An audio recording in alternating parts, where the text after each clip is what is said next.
Howdy, y'all. I know this is very late, but welcome to my Indy 500 post race, I guess.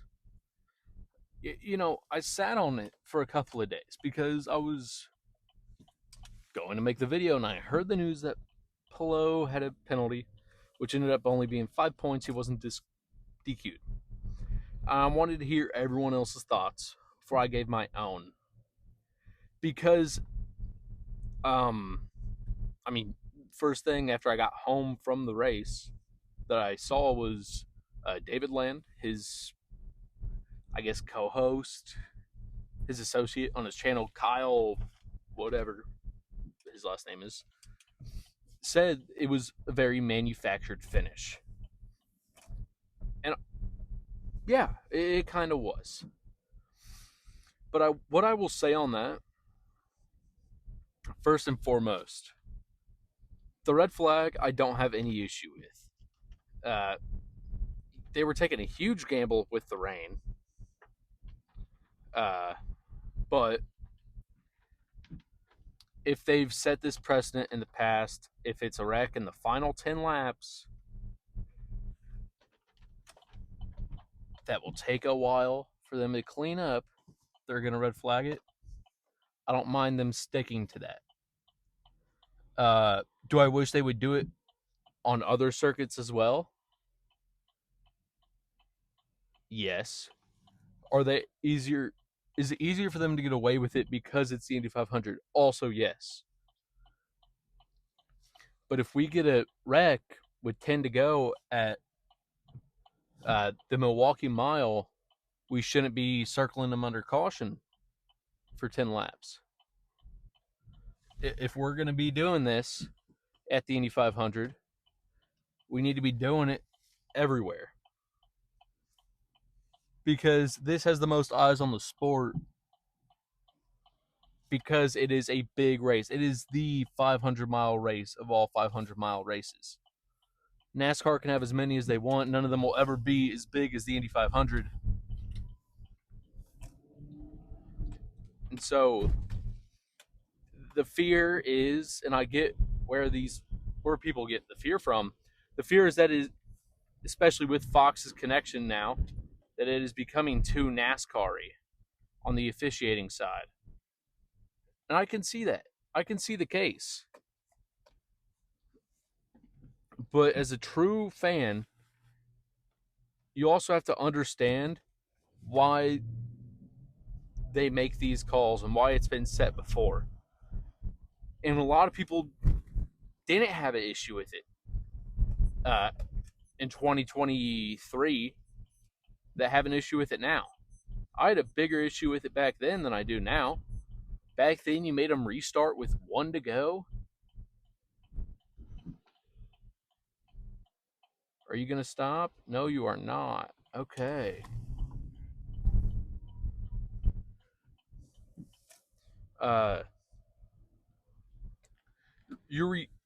You send them out to take the white. This, you send them out there with what? What was it? You restart them with 4 to go, 3 to go. Then Mick Schumacher gets in the wall. Why are we throwing a yellow flag right away? Well, not only did they say they were going to be more trigger happy, specifically on the road and street courses, but we've seen them make this call before. And I don't think there was any thought of restarting the race once that caution was thrown, or once Schumacher hit the wall at all. I've seen them make this call before at other circuits too. If someone's in the wall, especially at a high-speed oval, chances are they're not going to drive away from it. Luckily, Schumacher wasn't up to full speed. Otherwise, he would have fully wrecked. If it wasn't coming off of a restart, that would have been a wreck. But because it was also coming off a restart, the chances were even higher that he goes down and collects more cars in the field. You throw that caution as soon as possible to keep cars out of each other. It's not a call I'm disappointed in, and I'm not even disappointed that they restarted it off a yellow coming. to the white flag. It's not something I'm super crazy about seeing, especially how frequent it's become. But if you are setting the precedent that you can do this, and this time you gave them actual pace laps, and everyone knew a whole lap before, it's not like you pulled them off a pit lane after a red and sent them to green right away. I mean, they were just on red inside the last 10 laps. Then you had them on yellow for 2 laps. You check the wall, everything's good. You let them know before they take the 2 to go, hey, next time by, we're killing the yellow. You could have done it that time. That's not fair to the teams. You give them a whole lap to decide. What everyone's saying that David Malukas should have won this race. Coulda, woulda, shoulda. You want to talk about shouldas? Marcus Ericsson should have won 2 in a row. You want to talk about shouldas? Scott Dixon should have won so many races. Heck, I can make an argument this year, and I'm a huge VK fan. I'd like to say one of the biggest out there. That VK should have won this race, even though he was not the most dominant car. But if you look at how he moved on that final restart, he gained the most positions. Before that straightaway, before that turn, his car was hooked up for this restart. He was ready. He was going to go gain positions and, dare I say, challenge for the win.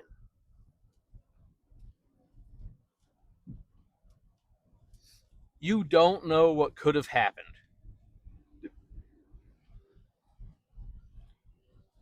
We got a winner. We got a historic finish, which is all cool. But I'm tired of hearing people complain simply because the driver that they like more didn't get the finish. And what I will say about Fro, he is one of my favorites. I'm not disappointed at all that he won. Bit disappointed that the Morgan Wallen car isn't the best looking car out there. But it is what it is. Over the years, we've said the track chooses the driver. How many times have we seen a driver be able to pull off too wide around the entire track through every turn? Not very often, especially holding it down like that. I'd be interested to see if the qualifying line even changes next year. I doubt that's faster, being a bit wider out on the track, but also if he's able to hold more speed on exits, it will be something to look at. And I'm sure it'll be something that somebody will go out there and try next year. What I say, the track chooses the driver, not every driver could have done that. It's sort of like the track allowed him to. Which seems a crazy thing to say, but we've seen at Indy people try too wide in 4 and it not work out.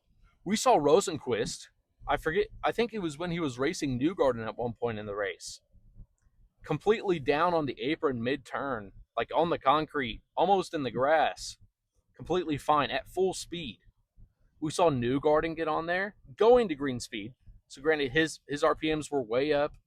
He probably had a bit of tire spin, but we saw him do the same thing on a restart, so at slower speeds, and lose it in 4.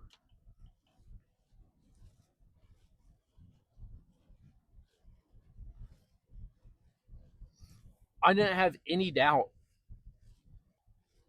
before they threw the red flag that Felix Rosenquist was going to win that race. When they threw the caution with 3 to go and Marcus Armstrong was in the lead, I was celebrating. He was in my draw. I would have won. I would have won like 50 something bucks. And it's the second time that's happened to me because I had Ericsson back in 23 too. That's how I remember.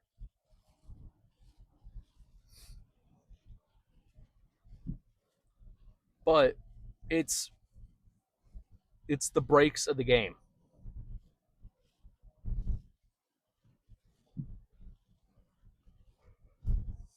Rosenquist is not known as a closer, and I don't think this is going to be a huge career change. I mean, it is a huge career changing moment, and it is definitely his career defining moment. And I wouldn't be surprised to see them knock off their first road course.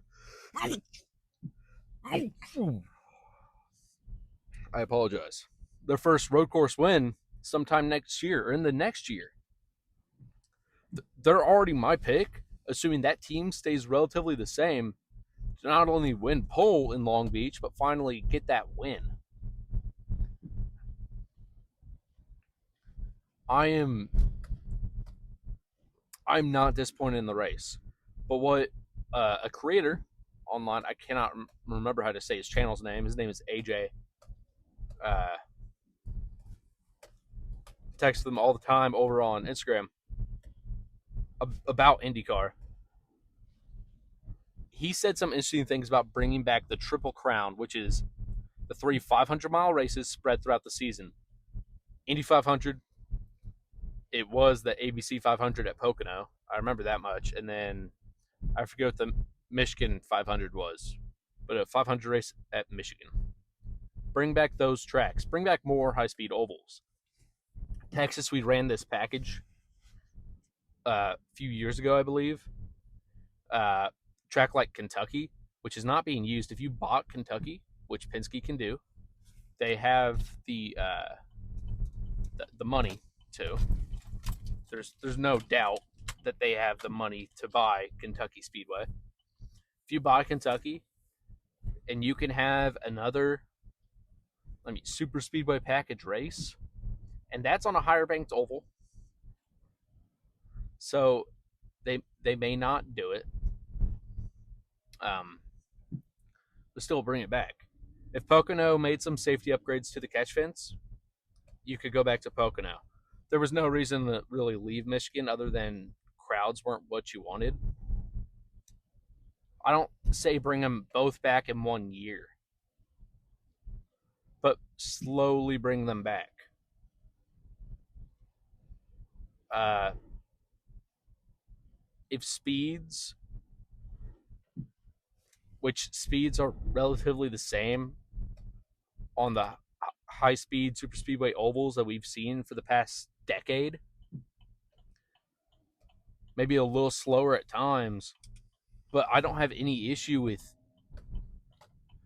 if the speeds are the same, maybe giving them a boost on the shorter ovals, especially the ones that don't produce. A few years ago, I would have said up the output of the engine. The oval racing is some of the best it's been, especially without the crazy pack racing that we had in the early 2010s on the Iowas, and that unfortunately killed a driver. But he talked about how nobody wants to go back to these tracks that people were hurt at or died at. And I fully understand. And people always go to Justin Wilson at Pocono. That Justin Wilson wreck, or the debris hitting his head and killing him, super unfortunate. You never want to see it happen, but it could have happened anywhere. And it led to one of the greatest safety inventions of modern racing, the aero screen. Not just a halo where you have protection straight in front of you and up top, you have protection all around you. And I think they need to find a way to bring the aero screen into the feeder series, at least Indy Next, and maybe one of the USF series. That's me personally. Like that's just a personal wish. I don't see any reason for them to neuter the series any more than it has been in ways. You have these exceptional oval drivers. I'm not saying go back to a full IRL. Was it IRL or kart? I feel like it was IRL for a while. That was basically running an oval only schedule. We don't need to go back to that many ovals, but go back to enough. Ovals should make up roughly, in my opinion, 40% of the schedule. I think if you bring back the Triple Crown, that's going to be harder to do. And if you're only doing 20 races, that means 3 of your 20 races are 500-mile oval races. It's capable. It is a lot more expensive, and you'd have to have a lot more practice than you currently have. But I think it's doable. I would love to see IndyCar go back to these circuits, go back to these tracks that have made it historically popular. Now, while it is rising in fame once again, capitalize. Do what you can do to keep the series growing. If this is the best racing product we have, which for a while it wasn't, but the super speedway racing, 20 years on this package, just gets better. And they have fully realized the capabilities of the hybrid unit, which sucks, but they have realized how it can work and how useful it can be.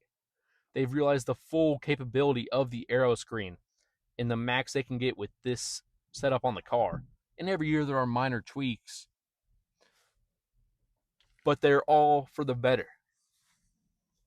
And with the newer safety flaps that they have on the back of the car, I don't think the overturning that was such an issue on these super speedways is as big of an issue anymore.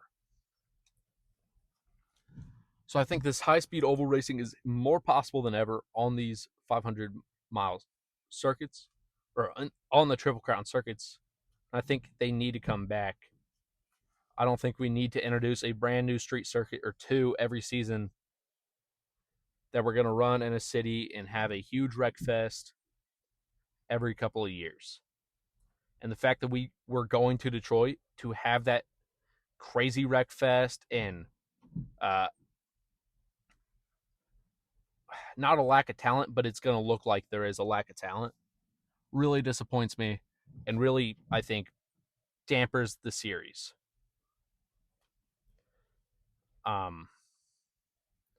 Yeah, I'll probably release another video soon. The Indy Next and IndyCar Monoposto series is going to be releasing Indy Next at least today. Indy Next I'm going to try to get out like first thing tomorrow morning.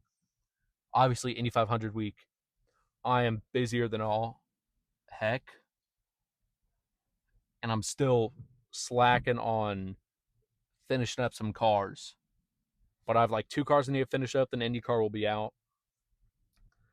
And Detroit will be out on time because I'm not making any special liveries for that. Yeah, thank you all so much for watching. If you enjoyed, please like and subscribe. And let me know your thoughts on the Indy 500 down below. Thank you all, and goodbye.